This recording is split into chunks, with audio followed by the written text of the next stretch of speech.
घंटाशूलहलानि शंखमुसले चक्रम धनुः सायकम हस्ताब्जैर्दधतिं धनान्तविलसत् चितांशुतुल्यप्रभां गौरीदेह समुद्भवां त्रिजगताम् आधारभूतां महापूर्वामत्र सरस्वतीं मनुभजे शुंभादि दैत्यार्दिनीं। विश्वेश्वरानंद विश्वबंधु संस्कृत एवं भारत भारती अनुशीलन संस्थान, पंजाब विश्वविद्यालय साधु आश्रम होशियारपुर, भारतीय शिक्षण मंडलम एवं संस्कृत भारती के शास्त्र रक्षण प्रकल्प के संयुक्त तत्वावधान में आयोजित पतंजलि योग सूत्र के व्यास भाष्य के पंक्ति से अध्ययन का आज 54वां पाठ है। इस पाठ हेतु हमारे गुरुवर प्रोफेसर कृष्णानंद शर्मा जी उपस्थित है, तो उनका हम अभिनंदन करते हैं, स्वागत करते हैं तथा अन्य समस्त जो प्रतिभागी इसमें उपस्थित है उनका भी हम अभिनंदन करते हैं, स्वागत करते हैं। आज सरस्वती पूजन है, बसंत पंचमी है, इसलिए सबका हार्दिक अभिनंदन है, स्वागत है। गुरुजी प्रारंभ करें। जी, विश्वेश्वरानंद विश्वबंधु संस्कृत एवं भारत भारती अनुशीलन संस्थान, पंजाब विश्वविद्यालय, भारतीय शिक्षण मंडल एवं संस्कृत भारती के शास्त्र रक्षण प्रकल्प के संयुक्त तत्वावधान में हम लोग व्यास भाष्य सहित पातंजलि योग सूत्र का अध्ययन कर रहे हैं। जैसा कि सुधांशु जी ने अभी अभी बताया कि आज का दिन विशेष दिन है, वसंत पंचमी है। वाग देवी मां सरस्वती की आराधना का, पूजन का आज दिन है। मैं तो समझता हूं कि अध्ययन अध्यापन से बढ़कर सरस्वती मां सरस्वती का पूजन और उनके लिए प्रिय कोई वस्तु हो नहीं सकती है। इसीलिए आज सुबह एक दो व्यक्तियों का मेरे पास फोन आया, पूछा कि आज पाठ होगा। मैंने कहा हाँ होगा। मैं कारण यही बता दे रहा हूं कि मेरी दृष्टि में अध्ययन अध्यापन से बढ़कर मां सरस्वती के पूजन का कोई और अन्य तरीका नहीं हो सकता है। इसी दृष्टि से मैंने आज के दिन में भी पढ़ाने का निर्णय लिया। अस्तु, पिछले दिन हम लोगों ने पिछले पाठ में चंद्रे तारा व्यूह ज्ञानम, अर्थात अगर चंद्रमा में संयम करते हैं तो तारा समूह का, तारा वृंद का ज्ञान होता है, ये सूत्र हमने पढ़ा। तत्पश्चात ध्रुवे तद्गति ज्ञानम, ध्रुव तारा में अगर संयम करते हैं तो जो तारा है उन तारों की जो गति है उसका ज्ञान होता है। उसका कारण भी मैंने बताया था कि चूंकि ध्रुव अचल है, उस अचल में जब संयम होता है तो उससे जो चल तारा है उनका ज्ञान होना स्वाभाविक है। इसीलिए जो है वो ध्रुवे तद्गति ज्ञानम कहा गया है। और नाभि चक्र में अगर हम करते, नाभि चक्रे कायव्यूह ज्ञानम, अगर जो नाभि चक्र है उसमें संयम करते हैं, उसमें संयम करने से कायव्यूह जो शरीर संस्थान है, उस शरीर संस्थान का, संपूर्ण शरीर का उसमें जो है वो ज्ञान हो जाता है। इस प्रकार से हम लोगों ने ये पढ़ा। फिर उसके पश्चात कंठकूपेक्षुत पिपासा निवृत्ति, कंठकूप की भी हम लोगों ने व्याख्या की थी कि जिह्वा के नीचे एक तंतु होता है जिसको हम वोकल कॉर्ड जिसे वो कहते हैं अंग्रेजी में।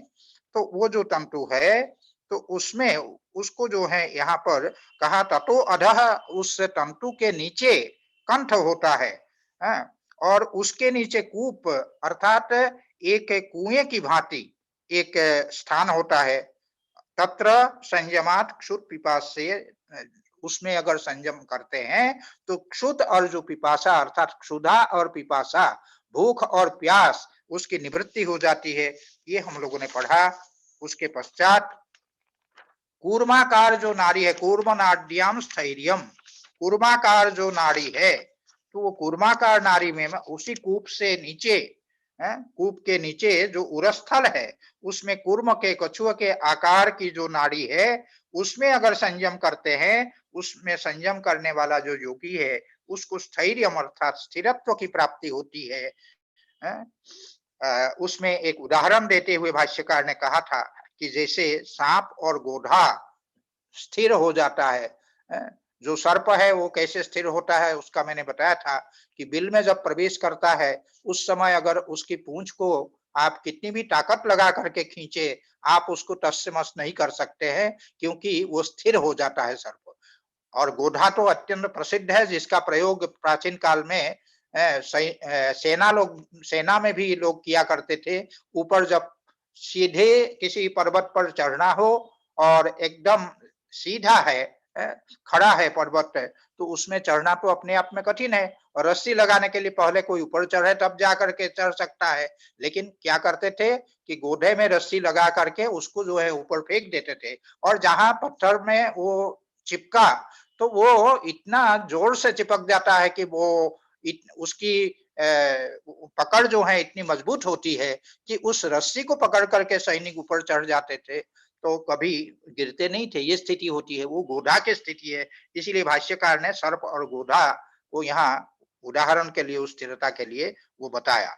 तो इस प्रकार कूर्म नाड़ी में, कूर्माकार जो नाड़ी है उसमें जब योगी संयम करते हैं तो उसमें योगी को स्थिरता का लाभ होता है, स्थिरता की प्राप्ति होती है, ये बताया। उसके पश्चात बताया मूर्धत ज्योतिषु सिद्ध दर्शनम, अर्थात मूर्धा में स्थित जो ज्योति है, मूर्धा में स्थित जो ज्योति है अर्थात जो प्रकाश है, उस प्रकाश में किए गए संयम, जिसको वो उस प्रकाश स्थल को हम ब्रह्मरंध्र कहते हैं, उस ब्रह्मरंध्र में विद्यमान जो ज्योति है, प्रकाश है, उस प्रकाश में संयम करने से सिद्ध दर्शनम, अर्थात सिद्ध जो देव योनि विशेष है, जो कि सामान्य जनों के लिए अदृश्य होता है, उनका दर्शन योगी को हो जाता है, योगी उनका साक्षात्कार कर पाता है।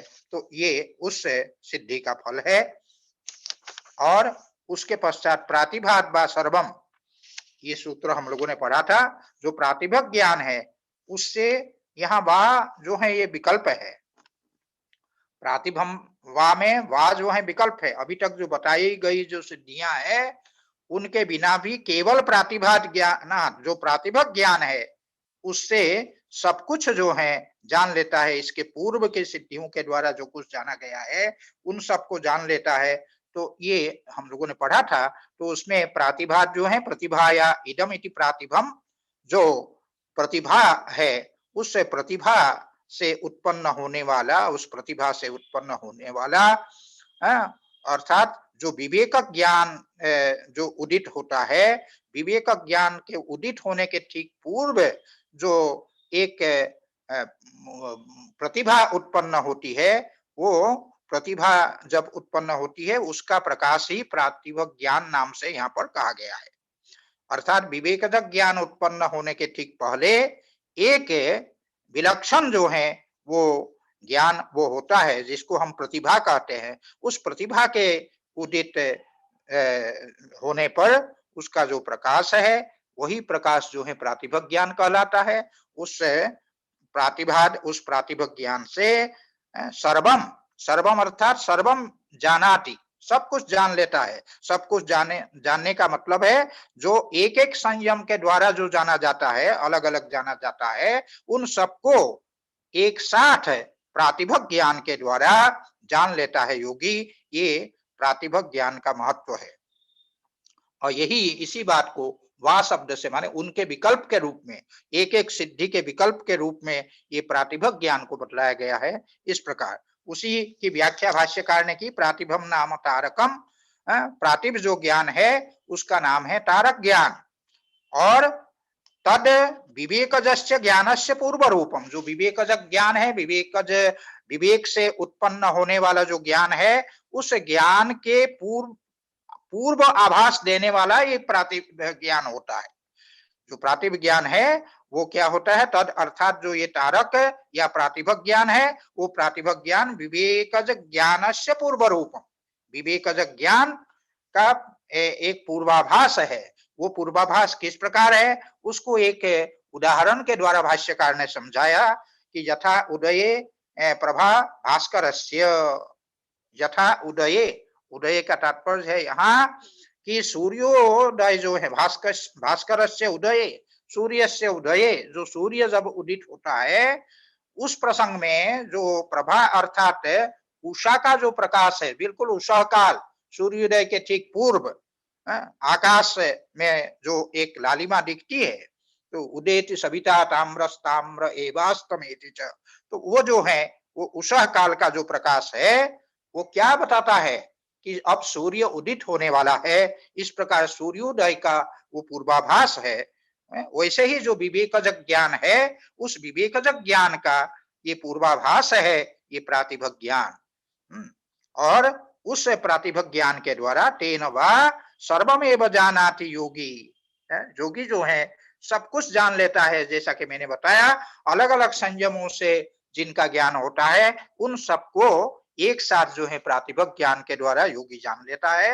हाँ, तो उसके वही कहा प्रातिभक ज्ञान से उत्पत्तो, जब प्रातिभक ज्ञान उत्पन्न होता है उसके उत्पन्न होने पर योगी सभी चीज को जान लेता है।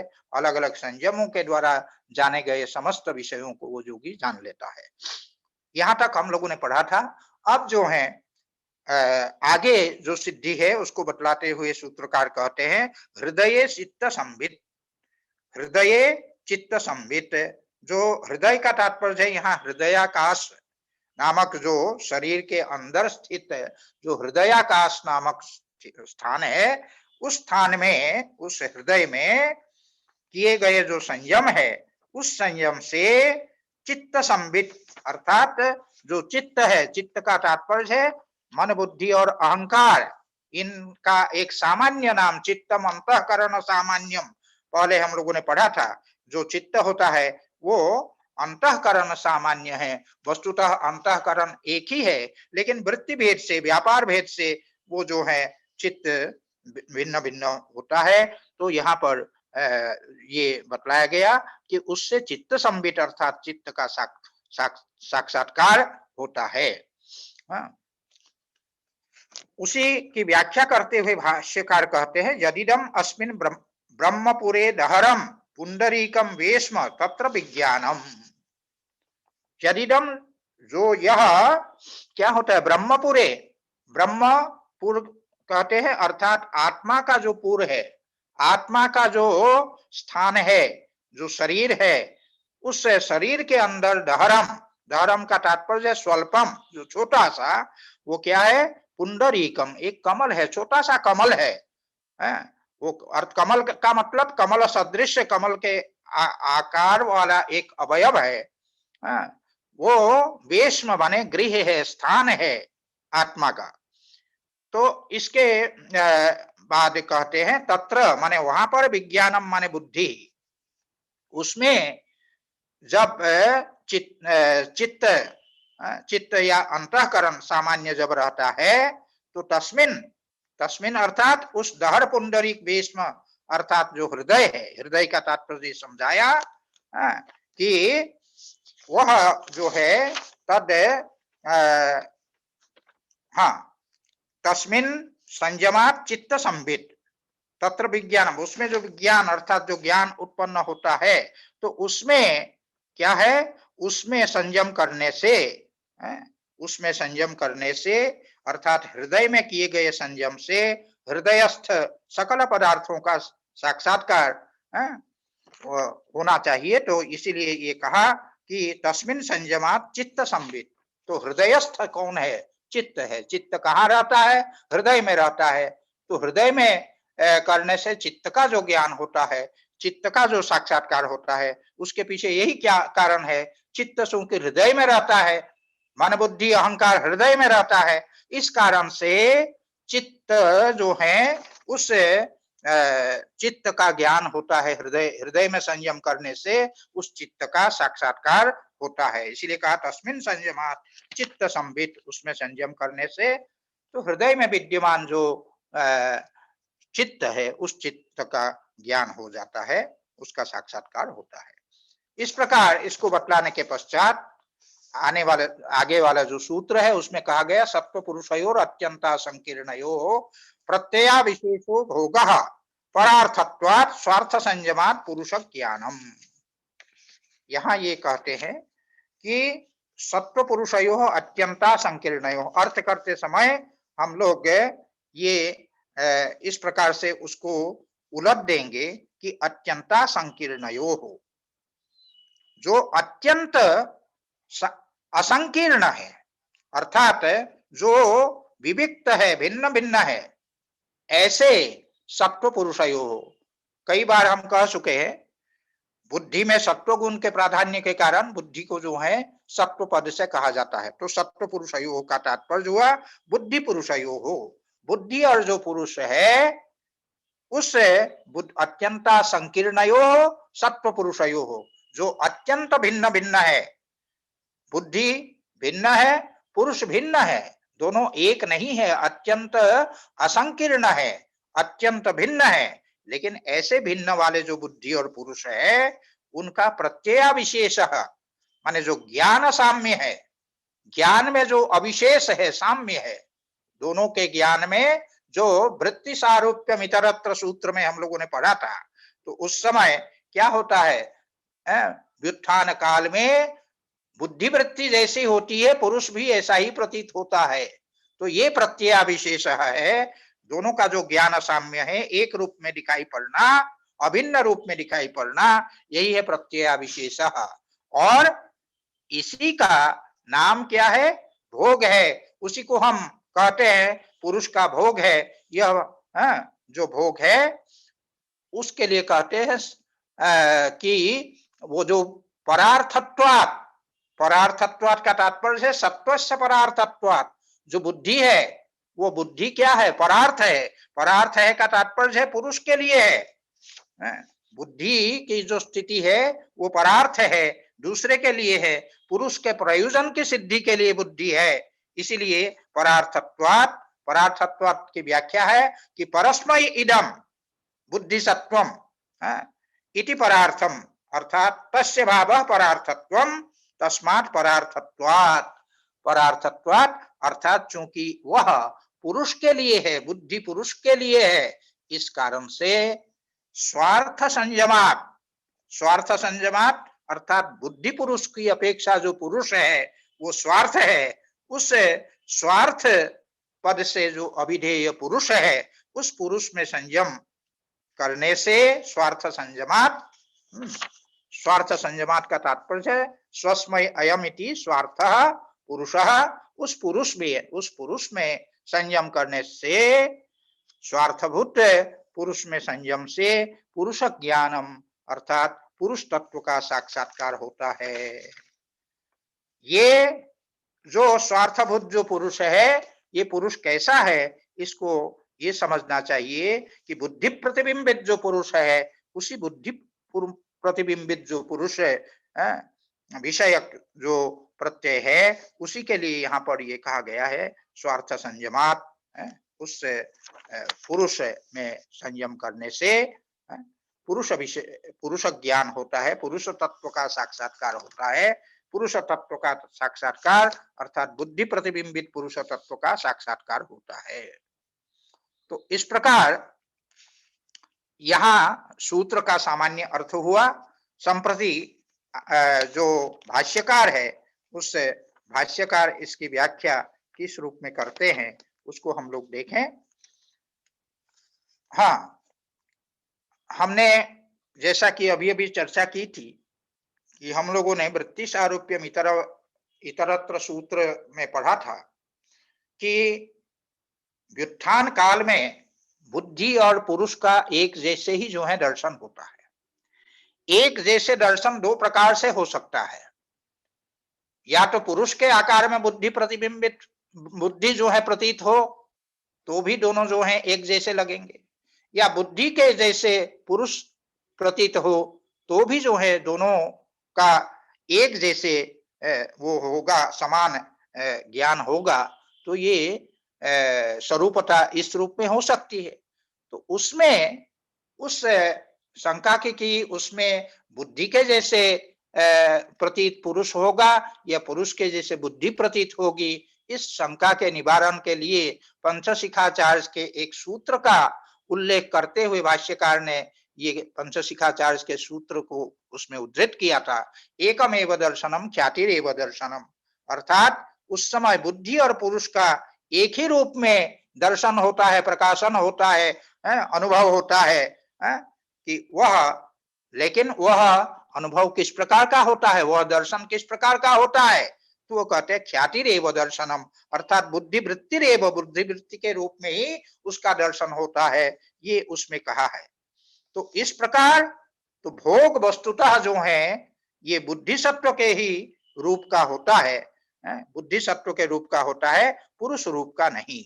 तो इसीलिए बुद्धि सत्व सन्निहित पुरुष का जो प्रतिबिंब बुद्धि में पड़ता है, उससे संयुक्त जो बुद्धि वही घटपटादि पदार्थ के आकार में आकारित होकर के जो ग्रहीता पुरुष है उसके द्वारा गृहीत होता है।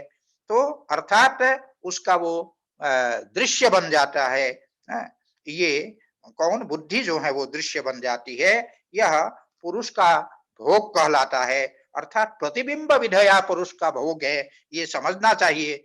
पुरुष प्रतिबिंब युक्त बुद्धि किसी भी विषय का आकार, विषय का जो आकार है उससे आकारित बुद्धि में, बुद्धि जो है विषय के आकार में आकारित होकर के जो है वो होता है।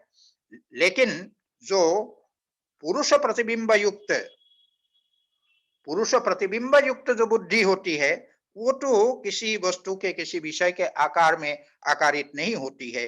तो ये उस समय हम लोगों ने ये पढ़ा था, उस समय वो केवल चित्त प्रतिबिंबमयी बुद्धि होती है, ऐसा हम लोगों ने पूर्व में पढ़ा था। तो यहाँ पर ये भाष्यकार कहते हैं कि प्रख्याशीलम बुद्धि सत्वम, जो बुद्धि सत्वम प्रख्याशीलम समान सत्वोपनिबंधने रजस्तमसी वशीकृत्य सत्व पुरुषान्यता प्रत्ययेन परिणतम, बुद्धि सत्वम सत्व पुरुषान्यता प्रत्ययेन परिणतम।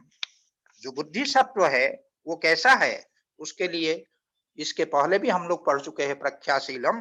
तो प्रख्याशील है अर्थात प्रकाश स्वभाव वाला जो है वो बुद्धि सत्व है, अर्थात बुद्धि के रूप में परिणत वो सत्व गुण है, इसीलिए कहा प्रख्याशीलम बुद्धि सत्वम। और समान सत्वोपनिबंधने रजस्तमसी, रजस्तमसी का विशेषण है समान सत्वोपनिबंधने।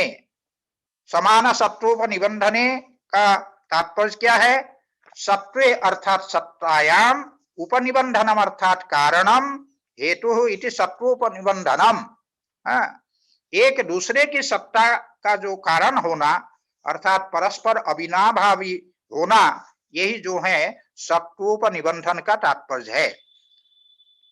अर्थात समानम एक रूपम सत्वोपनिबंधनम माने अविनाभावित्वम जयोहो ते सत्वोप समान सत्वोपनिबंधने सत्वतमसी, सत्वगुण और तमोगुण इस प्रकार के वो होते हैं, उन दोनों को वशीकृत्य, उसको वश में करके अर्थात उसको अभिभूत करके जो सत्वगुण है वो सत्व पुरुषान्यता प्रत्ययेन परिणतम,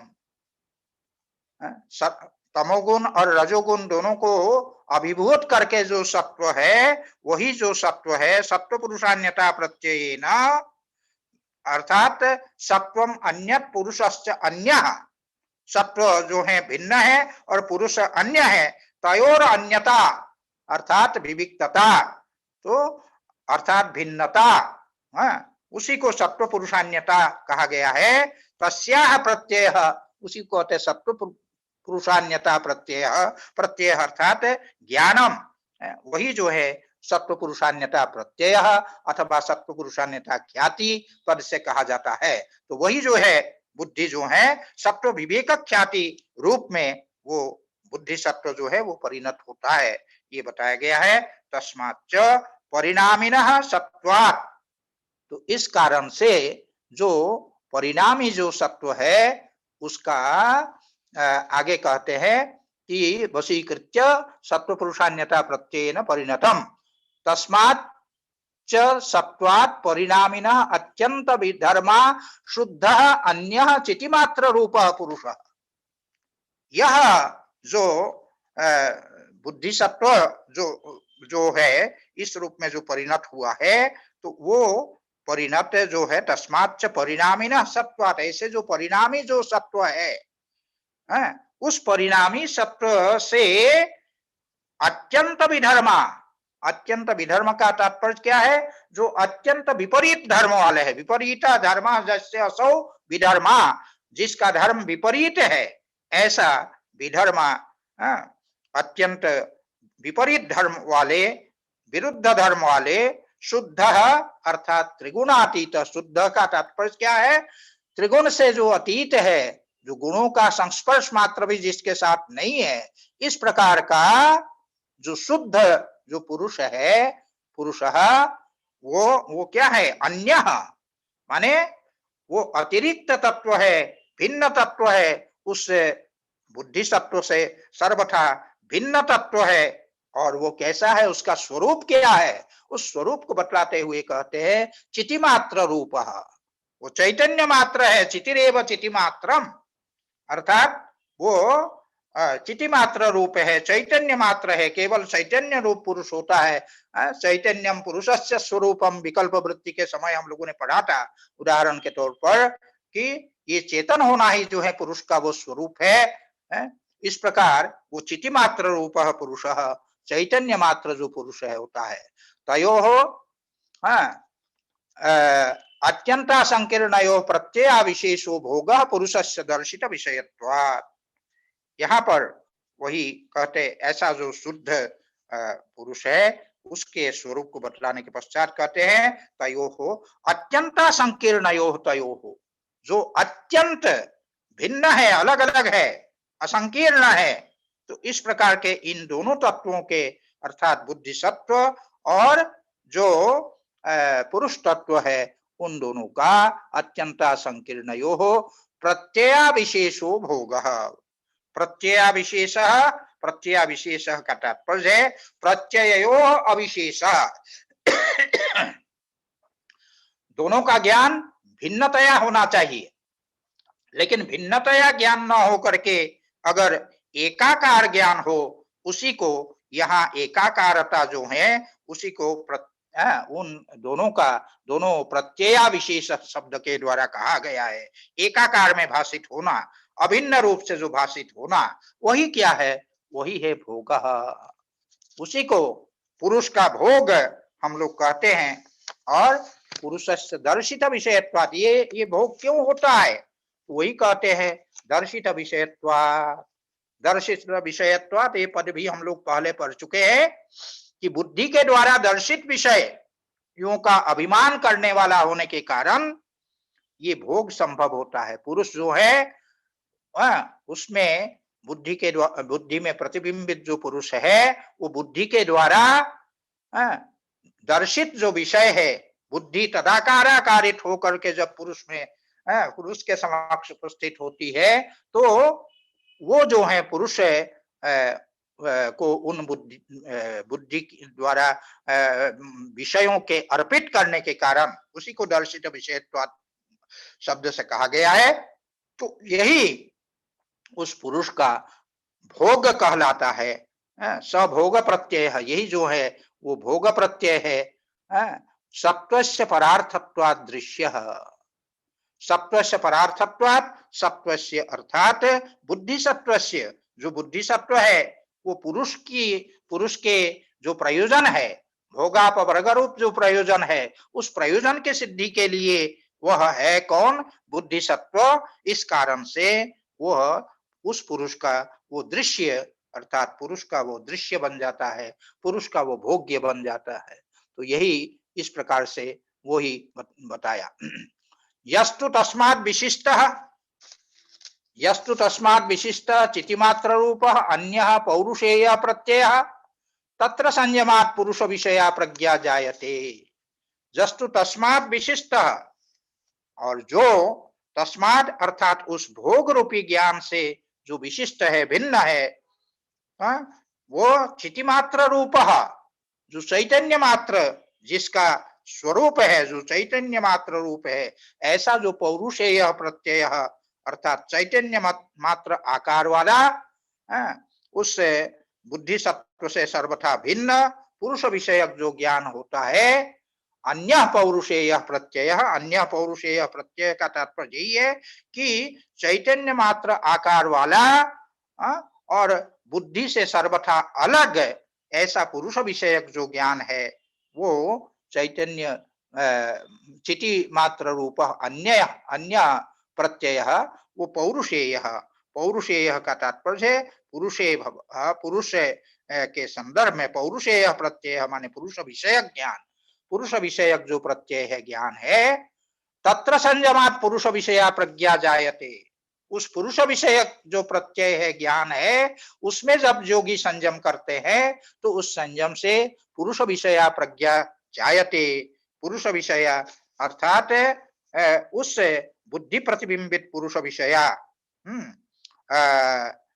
वो जो है प्रज्ञा जायते, अर्थात उस पुरुष का, उस बुद्धि प्रतिबिंबित पुरुष का साक्षात्कार होता है। अब ये जो पुरुष का जो साक्षात्कार है वो बुद्धिकृत है। ये जो पुरुष का साक्षात्कार है वो बुद्धिकृत है। इसीलिए इस साक्षात्कार को सर्वथा आत्मानुभूति या अपरोक्षानुभूति के रूप में हम नहीं मान सकते हैं। इसको शुद्ध पुरुष का ज्ञान हम नहीं कर सकते हैं, प्रतिबिंबित पुरुष का यह ज्ञान है, ये समझना चाहिए। तो इसीलिए आगे जो है भाष्यकार वो ये कहते हैं, क्या कहते हैं कि न च पुरुष प्रत्ययेन बुद्धि सत्वात्मना पुरुषो दृश्यते पुरुष एव तम प्रत्ययम स्वात्मालंबनम पश्यति।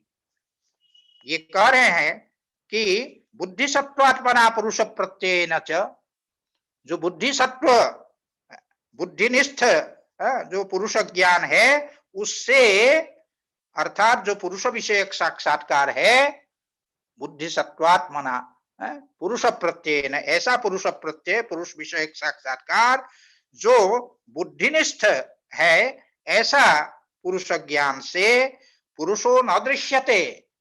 जो शुद्ध पुरुष है वो शुद्ध पुरुष जो पुरुष तत्व है उसका बोध वस्तुतः नहीं होता है। क्यों?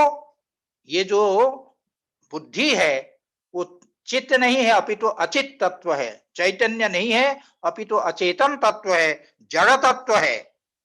इसीलिए उस जड़ तत्व जो बुद्धि है उस बुद्धि के द्वारा चित्त पुरुष का, चैतन्य पुरुष का प्रकाशन संभव नहीं है, ये तत्व विशारद अधिकार ने बतलाया है। तो इसीलिए आगे ये कहते हैं पुरुष एव तम प्रत्ययम स्वात्मा लंबनम पश्यति। इसीलिए जो है वो पुरुष चूंकि न च दृश्यते, उस पुरुष को उस बुद्धि सत्व के द्वारा चूंकि हम नहीं देख सकते हैं, उसका साक्षात्कार शुद्ध पुरुष का हम नहीं कर सकते। तो पुरुष एव तम प्रत्ययम स्वम स्वात्मालंबनम पश्यति। पुरुष एव तम स्वात्मालंबनम प्रत्ययम पश्यति। पुरुष एव जो पुरुष है वही, अर्थात आत्मा ही बुद्धि निरपेक्ष रूप से स्वात्मालंबनम प्रत्ययम, अर्थात अपना बोध वो करते हैं, आत्मानुभव करता है। क्योंकि तथा ही उक्तम विज्ञातारम अरे केन विजानीयात इति, जैसा कि उपनिषद में ये कहा गया है विज्ञातारम अरे केन विजानीयात। विज्ञातारम अर्थात जो विज्ञान घन आत्म तत्व है, ऐसा जो आत्म तत्व है उसको अरे जो है ये आश्चर्य बोधक जो है अव्यय है। अरे अर्थात आखिर केन माने कीदृशेन साधनेन, किस प्रकार के साधन से, विजानीयात कोई जाने, बुद्धि इत्यादि किस प्रकार के साधन से जो है उसको जान सकते हैं। अर्थात किसी भी साधन से, उस बुद्धि आदि किसी भी साधन से उस जो शुद्ध पुरुष तत्व है, आत्म तत्व है, उसको नहीं जाना जा सकता है। तो इस प्रकार से ये बतलाने के पश्चात ततः प्रातिभ श्रावण वेदना दर्शा स्वाद वार्ता जायन्ते। ततः अर्थात उस स्वार्थ पुरुष में संयम करने से, स्वार्थ पुरुष में संयम करने से पुरुष साक्षात्कार के जो पूर्व है वो प्रातिभ ये सब ज्ञान उत्पन्न होते हैं। क्या क्या? प्रातिभ श्रावण वेदना दर्शा स्वाद वार्ता जायन्ते। प्रातिभम च श्रावणम च वेदनम च आदर्शश्च और आस्वादश्च वार्ता च इति, ये इस प्रकार से ये जो 6 हैं, प्रातिभ, श्रावण, वेदन, आदर्श, आस्वाद और वार्ता, ये जो है उत्पन्न होते हैं। तो ये उत्पन्न होते हैं, ये सूत्रकार ने ये बतलाया। जो प्रातिभ जो है वो इंद्रिय का विषयभूत वो ज्ञान है, और जो श्रावण है वो दिव्य शब्द सुनाई पड़ना अर्थात श्रवण इंद्रिय का विषयभूत है, और वेदनम जो है दिव्य स्पर्शानुभव है, त्वगिंद्रिय का विषयभूत है। आदर्श जो है वो दिव्य रूप दिखाई पड़ना अर्थात चक्षुर इंद्रिय का विषयभूत है, और आस्वाद जो है दिव्य रसास्वादन अर्थात रसनेन्द्रिय का विषयभूत है, और जो वार्ता है वो दिव्य गंध रूप का अनुभव होना है अर्थात घ्राणेन्द्रिय का विषयभूत है। ये 6 जो हैं अलौकिक विभूतियां हैं, तो ये उत्पन्न होते हैं, इस प्रकार की विभूतियां उत्पन्न होती है। तो ये सूत्रकार के द्वारा बतलाया गया। अब भाष्यकार उसकी व्याख्या करते हुए कहते हैं, प्रातिभात सूक्ष्म व्यवहित विप्रकृष्ट अतीत अनागत ज्ञानम। जो प्रातिभ ज्ञान है उससे क्या होता है, कहते हैं सूक्ष्म व्यवहित विप्रकृष्ट अतीतानागता नाम ज्ञानम। परमाणु आदि जो अत्यंत सूक्ष्म पदार्थ है उन पदार्थों का, और जो व्यवहित है, पहले तो सूक्ष्म बताया, जो परमाणु आदि अत्यंत सूक्ष्म पदार्थ है उनका, और तत्पश्चात व्यवहित अर्थात जो दृष्टि से अंतरित है, व्यवहित है, ऐसे पदार्थों का, और जैसे विप्रकृष्ट वस्तु, विप्रकृष्ट वस्तु का तात्पर्य है जो दूर देश में विद्यमान, अत्यंत दूरी में विद्यमान जो पदार्थ है उनका, और जो अतीत पदार्थ है, जो अतीत कालिक वस्तु है उनका, और अनागत जो भविष्यत कालिक पदार्थ है, भविष्यत कालिक जो वस्तु है उन वस्तुओं का क्या होता है, ज्ञान होता है। उन वस्तुओं का ज्ञान होता है। यही प्रातिभात सूक्ष्म व्यवहित विप्रकृष्ट अतीता नागत ज्ञानम, यहां तक ये हुआ। और श्रावणात, जो श्रावण जो है अर्थात श्रावण नामक जो सिद्धि है, उस श्रावण नामक सिद्धि से क्या होता है, वो कहते दिव्य शब्द श्रवणम। दिव्य शब्द सुनाई पड़ता है अर्थात देवलोक जैसे जो दिव्य जो शब्द है वो शब्द सुनाई पड़ने लगते हैं। वेदनात् दिव्य स्पर्शाधिगम, वेदनात् अर्थात वेदन नामक त्वगिंद्रिय संबंधी जो विभूति है उस विभूति से, क्योंकि त्वगिंद्रिय के द्वारा स्पर्श का ज्ञान होता है, इसीलिए त्वगिंद्रिय संबंधी ये जो वेदना नामक सिद्धि है उससे दिव्य स्पर्शाधिगम, दिव्य स्पर्श का अधिगम होता है, दिव्य स्पर्श की अनुभूति होती है। तो ये बतलाया गया। और तत्पश्चात आदर्शात दिव्य रूप संवित, आदर्श नामक जो सिद्धि है, विभूति है, उससे दिव्य रूप संवित, दिव्य रूप का ज्ञान होता है, दिव्य पदार्थों के रूपों का साक्षात्कार होता है। और आस्वादात, जो आस्वाद है, दिव्य रस संवित, जो दिव्य रस है, दिव्य पदार्थों का जो रस है, उन दिव्य पदार्थों के रस की अनुभूति होती है, आस्वादात दिव्य रस संवित। और वार्ता तो दिव्य गंध विज्ञानमिति, वार्ता रूप जो सिद्धि है, विभूति है, उसके द्वारा दिव्य जो गंध है, दिव्य गंध का ज्ञान होता है। इस प्रकार से वार्ता तो दिव्य गंध विज्ञानमिति। एतानि नित्यम जायन्ते, तो कहते हैं कि ये क्या कभी कभी उत्पन्न होते हैं या सदैव उत्पन्न होते हैं, या योगी की इच्छा हो तब जाकर के ये उत्पन्न होती है ये सिद्धियां, अथवा ये अनुभूतियां, या योगी की इच्छा के बिना। यहाँ कहते हैं कि नित्य, योगी की इच्छा हो या ना हो, तो योगी की इच्छा के बिना ही ये उत्पन्न होते हैं, बिना योगी की कामना के ये उत्पन्न होते हैं। इस प्रकार ये इनके विषय में बतलाया गया। अब कहते हैं कि ते समाधा उपसर्गा व्युत्थाने सिद्धयः, ते अर्थात जो प्रातिभादि जो विभूतियां है, ते का तात्पर्य है प्रातिभ इत्यादि जो विभूतियां हैं, ये विभूतियां समाधौ अर्थात समाधि की निष्पत्ति में उपसर्गा, उपसर्गा का तात्पर्य है अंतराया। ये समाधि की सिद्धि में ये तो अंतराय भूत है, विघ्नभूत है। समाधि की सिद्धि में ये विघ्नभूत है। तो सिद्धियां कब है?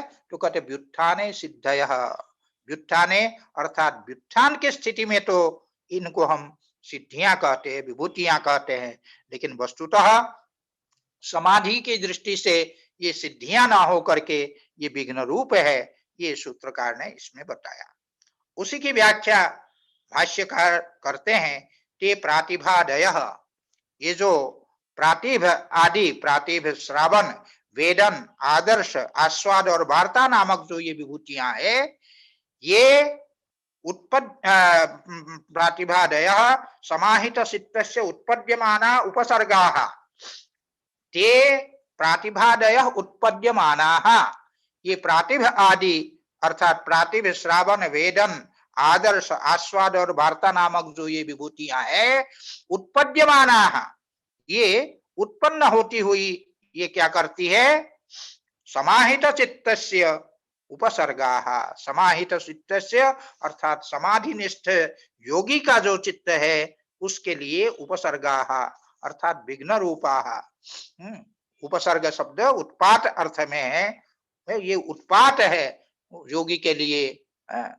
योगी की समाधि में ये व्याघात उत्पन्न करने वाले होते हैं, इसलिए इनको उपसर्ग शब्द से कहा गया है। क्यों?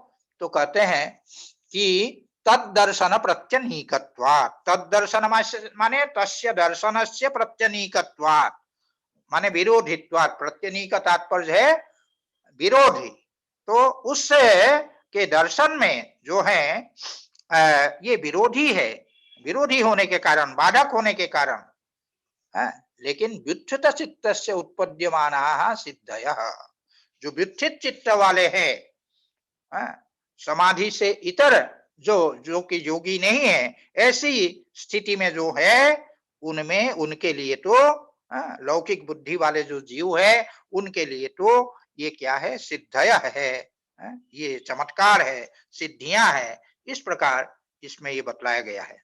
अब यहाँ ये ध्यान देने की एक बात है कि ये जो सिद्धियां हैं, ठीक ये जो सिद्धियां हैं कौन? जैसे प्रातिभ, श्रावण, वेदन, आदर्श, आस्वाद और वार्ता, इन्हीं के लिए कहा। यहाँ ते शब्द की व्याख्या करते हुए भाष्यकार ने इन्हीं को लिया। इसके पूर्व में बताई गई जो सिद्धियां हैं उनको नहीं लिया। अब प्रश्न उठता है, क्या वे सिद्धियां समाधि के लिए उपसर्ग नहीं है, विघ्न नहीं है? लेकिन ऐसा है कि उनमें और समाधि की जो सिद्धि है उसमें दूरी है। तो दूरी होने के कारण जो साक्षात सीधे इसके पूर्व, समाधि के ठीक पूर्व जो ये उत्पन्न होने वाली ये जो सिद्धियां है प्रातिभ आदि, उन्हीं को यहाँ पर ये लिया गया है। ये सिद्धियां जो पुरुष साक्षात्कार है, उस पुरुष साक्षात्कार के ठीक पूर्व में जो है ये सिद्धियां ये उत्पन्न होती है। तो इस कारण से ये इन्हीं को जो है भाष्यकार ने कहा ये पुरुष दर्शन में जो है वो विलंब उत्पन्न करता है। पुरुष दर्शन में, पुरुष के साक्षात्कार में ये विघ्न के रूप में उपस्थित होते हैं। तो उसी को तद्दर्शन प्रत्यनीकत्वात् कहा, अर्थात पुरुष का जो दर्शन है, पुरुष का जो साक्षात्कार है, वो इसमें ये सब विरोधी है। लेकिन वस्तु स्थिति यही है कि बाकी जो विभूतियां हैं वो भी वस्तुतः इनके लिए उपसर्ग ही है, क्योंकि उन विभूतियों के रहते, उन सिद्धियों के रहते पुरुष का साक्षात्कार नहीं हो सकता। इसीलिए ये उनको भी यहाँ उपसर्ग ही समझना चाहिए, विरोध ही समझना चाहिए। इस प्रकार ये कहा। अब आगे सूत्रकार कहते बंध कारण शैथिल्यात् प्रचार संवेदनाच्च चित्तस्य परशरीरावेशः। ये कहते बंध कारण शैथिल्यात्, बंधन के कारण भूत जो कर्म संस्कार है उनके शिथिल होने से, बंध कारण शैथिल्यात् का तात्पर्य है बंधस्य कारणम बंध कारणम तस्य शैथिल्यात्, अर्थात उसके क्षीण होने के कारण, उसके उस शिथिल होने के कारण, कहने का तात्पर्य है कि मन के बंधन का जो कारण है वो है कर्मजन्य संस्कार। धर्माधर्म रूप जो कर्मजन्य संस्कार है वो उसके बंधन के प्रति कारण है। तो वो समाधि के द्वारा जब कर्म संस्कार शिथिल हो जाते हैं, कर्म संस्कार जब क्षीण हो जाते हैं, तो उसके कारण प्रचार संवेदनाच्च, और प्रचार संवेदनात् का तात्पर्य है प्रचारस्य माने गतेः संवेदनम प्रचार संवेदनम। तो ऐसा जो संयम जन्य जो ज्ञान है उसके कारण मन या चित्त की जो गति है, मन या चित्त की जो गति है उससे गति का ज्ञान होता है। गति का ज्ञान होने का तात्पर्य है कि मन या चित्त किस प्रकार जो है, किस स्थान से किस स्थान की ओर वो मन जा रहा है, चित्त जा रहा है, कितनी शीघ्रता से मन जा रहा है और उसका मार्ग क्या है, किन किन नारियों से होकर के वो चित्त जो है गमन कर रहा है। तो इस प्रकार चित्त की गति से संबंध समस्त बातों का ज्ञान उस योगी को होने लगता है और उसके होने से चित्तस्य परशरीरावेश, परशरीरावेश माने परेशान शरीरेषु आवेश माने प्रवेश। जो योगी के जो चित्त है उस चित्त का परशरीरेषु दूसरे के जो शरीर है उसमें प्रवेश हो सकता है, प्रवेश कर सकते हैं योगी उसको चाहे। तो ये जो है इस प्रकार सूत्र का अर्थ हुआ। अब सूत्र की व्याख्या भाष्यकार किस प्रकार करते हैं उसको हम लोग देखें। लोलीभूतस्य, लोलीभूतस्य मनसो अप्रतिष्ठस्य शरीरे कर्माशय वसाद बंधः प्रतिष्ठा इत्यर्थः। लोलीभूतस्य अर्थात चंचलस्य, जो चंचल हमारा मन है, मनसा का विशेषण है, लोलीभूतस्य चंचल स्वभाव वाले, क्योंकि वो चंचल है इसीलिए अप्रतिष्ठस्य, वो उसमें स्थिरता नहीं रहती, अस्थिर है। अप्रतिष्ठस्य का तात्पर्य है अस्थिर से, ऐसा जो अस्थिर मनसा जो चित्त है, ये हमेशा ध्यान में रखना चाहिए। कहीं कहीं चित्त के स्थान पर केवल मनस का भी प्रयोग करते हैं, इसीलिए मनसा का यहाँ तात्पर्य है चित्तस्य, जो चित्त है उसका कर्माशय वसात, कर्माशय के कर्म संस्कार के कारण, धर्म रूप कर्म संस्कार जन्य जो संस्कार है उनके कारण शरीरे बंध, शरीर में उसका बंधन, शरीर के साथ उसका बंधन होता है। इसी बंध के जो अर्थ है उसी को आगे स्पष्ट करते हुए भाष्यकार कहते हैं बंध माने प्रतिष्ठा इत्यर्थः। बंध का अर्थ है प्रतिष्ठा, अर्थात अवस्थित होता है, यही है। तस्य बंध कारण तस्य कर्मणो बंध कारणस्य शैथिल्यम समाधि बलात् भवति। तस्य बंध कारणस्य कर्मणः, अर्थात उन मन को, चित्त को बांधने वाला जो कर्म संस्कार है उनका, अर्थात जो कर्म है और कर्मजन्य जो संस्कार है उनका शैथिल्यम, शैथिल्यम माने वही जो शिथिलता, जो ढीला पड़ना है, मन को बांधने वाले जो कर्म संस्कार है, धर्म रूप कर्म संस्कार, उनका जो शैथिल्य है अर्थात जो शिथिलता है वह समाधि बलात् भवति। वो किससे होता है? समाधि बलात् भवति, समाधि के बल से, संयम के फलस्वरूप ये जो है वो होती है, उनकी शिथिलता होती है कर्म संस्कारों की। और प्रचार संवेदनम च चित्तस्य समाधिजम एव, प्रचार संवेदनम अर्थात चित्त की जो गति है, उसके जो मार्ग है, स्थान आदि है, उनका जो ज्ञान है वो समाधिजम एव, अर्थात समाधिकृत ही वो फल है। तो आशय यही है कि समाधि से ही बंध कारण भूत जो कर्म संस्कार की शिथिलता होती है और चित्त प्रसार संवेदन भी उत्पन्न होता है। चित्त किन मार्गों से किस प्रकार जो है गति करता है, उन सब का ज्ञान वो होता है। इन दोनों हेतुओं के कारण पर शरीरावेश संभव हो पाता है। तो इसी को वही आगे भाष्यकार ये कहते हैं कि प्रचार संवेदनम च चित्तस्य समाधिजमेव कर्म बंधन क्षयात् स्वचित्तस्य प्रचार संवेदनाच्च।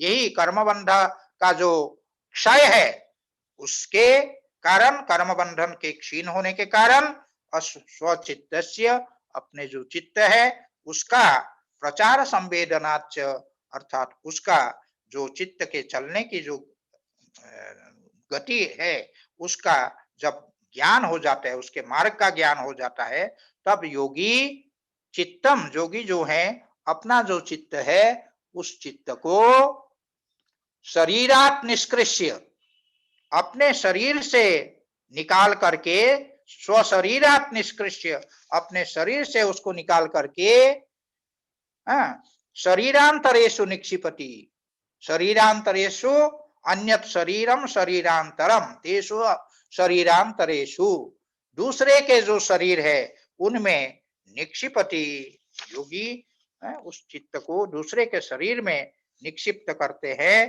तो इस प्रकार योगी किस प्रकार से अपने उस चित्त को दूसरे के शरीर में प्रवेश करा देते हैं उसकी चर्चा की गई है।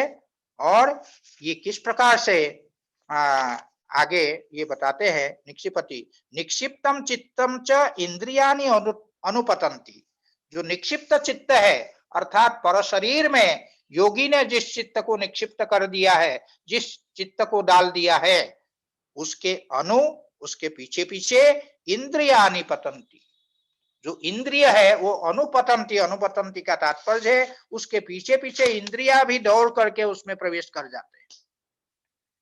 एक उदाहरण देते हुए वो कहते हैं कि किस प्रकार, तो कहते यथा मधुकर राजानम मक्षिका उत्पतंतम अनुत्पतंती, पहले भी ये आ चुका है कि मधुमक्खी जो लोग पालन करते हैं उनके संदर्भ में हमने पहले बताया था कि एक बॉक्स सिस्टम का होता है, उसमें जो मक्षिकाओं का जो राजा है वो कुछ उसका आकार कुछ बड़ा होता है, उसको इस प्रकार के पिंजरे में वो बंद करते हैं जाली वाले उसमें कि वो जो राजा मक्षी है वो उससे बाहर नहीं निकल सकता है, लेकिन बाकी मक्षियां आकर के उसमें प्रवेश करते हुए उसमें जो है वो जो फूलों का रस लाती है उनको ला करके उनको प्रदान करते हैं। तो ये जो है वही मधुकर राजानम मक्षिका उत्पतंतम, उत्पतंतम मधुकर राजानम, जो नहीं, जो मधुकर राज जो उसमें बद्ध है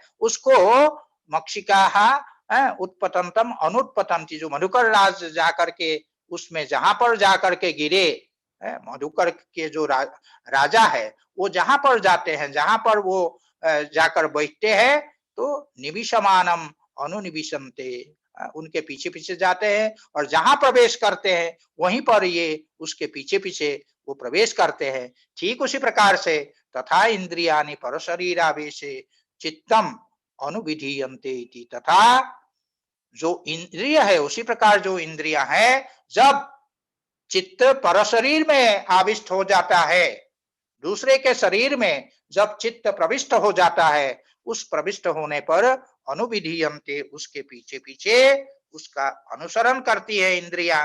तो ये अनुविधीयन्ते का तात्पर्य है वो चित्त भी जो है उसका इंद्रिया भी चित्त का अनुकरण करके उनमें पर शरीर में प्रवेश कर जाती है। इस प्रकार से योगी अपने चित्त को दूसरे के शरीर में किस प्रकार प्रवेश कराते हैं इसका वर्णन इसमें किया गया है। आगे आने वाला जो सूत्र है उसकी चर्चा हम लोग अगले पाठ में करेंगे। धन्यवाद। जी गुरुजी। गुरुजी मेरी एक जिज्ञासा है। हाँ बताएं। ये जो सूत्र था सत्व पुरुषयो अत्यंत संकीर्णयो प्रत्यय विशेषो भोगः परार्थत्वात् स्वार्थ संयमात् पुरुष ज्ञानम, तो क्या ये जो पुरुष ज्ञान है इसको क्या कैवल्य की परिभाषा के रूप से हम मान सकते हैं? नहीं नहीं नहीं, ये तो मैंने आपको पहले ही बताया जी, ये पुरुष ज्ञान कैवल्य की परिभाषा नहीं है। क्यों नहीं है? क्योंकि ये किस पुरुष का ज्ञान बताया, उसमें बुद्धि प्रतिबिंबित पुरुष का है, शुद्ध पुरुष का ज्ञान इससे नहीं होता है।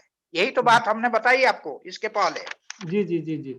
ये जो है शुद्ध पुरुष का अगर ज्ञान हो तब तो फिर वो क्या कहते हैं, उसको हम कैवल्य की श्रेणी में मान सकते हैं। जी लेकिन शुद्ध पुरुष का ज्ञान नहीं है, ये जी। तो वो भोक्ता पुरुष, जो प्रतिबिंबित जो पुरुष है, बुद्धि प्रतिबिंबित पुरुष, वही वस्तुतः भोक्ता है। यहाँ जी शुद्ध पुरुष भोक्ता उक्ता नहीं है, जी। वो तो सर्वथा निर्लिप्त, सर्वथा अपरिणामी वो है। अत्यंत ठीक है ना, असंगो ह्ययम पुरुष जिसके लिए कहा गया है, वो जी जी असंग जी पुरुष जो है वो जी नहीं है। तो ये बुद्धि पर प्रतिबिंबित जो पुरुष है, अब आकाश में जो सूर्य है और जल में प्रतिबिंबित जो सूर्य है, दोनों में जिस प्रकार भिन्नता है, उसी प्रकार शुद्ध पुरुष और बुद्धि में प्रतिबिंबित पुरुष में भिन्नता है। जी जी जी समझ रहे हैं ना? जी जी तो जी जी। इसलिए उस पुरुष का ज्ञान होता है, न कि शुद्ध पुरुष का। हाँ नहीं, वो यही उसका पंक्ति तात्पर्य है। पंक्ति अत्यंत असंकीर्ण है, इस पंक्ति से ही क्लियर हो जा रहा था। जी बिल्कुल। जी जी जी, जी अत्यंता संकीर्णयो। जी गुरु जी। जी जी, ठीक है। जी गुरु जी, प्रणाम गुरु जी। प्रणाम प्रणाम।